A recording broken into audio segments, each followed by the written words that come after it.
La Sofia i jo, Sandra, ens hem presentat de voluntàries per ajudar els nens perquè posin les coses on toca.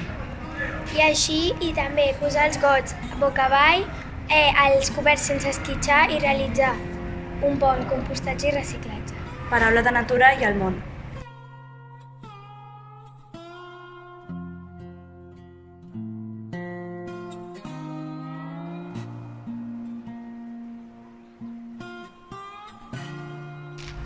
Hola, som l'Alba i jo, Martín, ja us explicarem com es fa l'adob. Nosaltres som alumnes de 6è C i tots 6è estem fent l'adob.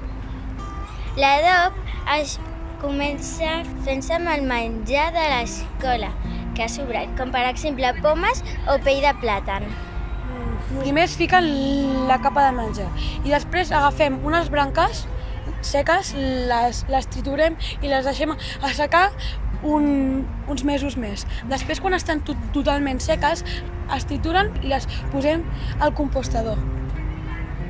Després es torna a posar una capa de menjar, les branques i així tota l'estona fins que està fins a dalt.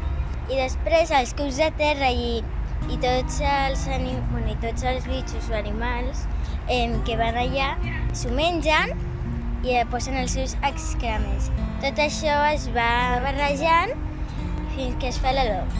Quan sabem que està fet l'adob? Quan olora a bosc i està d'un color marró fosc. I així es fa l'adob. Després dels 6 mesos de reposar, es reparteix per la terra i així les plantes tenen més nutrients i aliments i així surten millor i tenen més vitamines.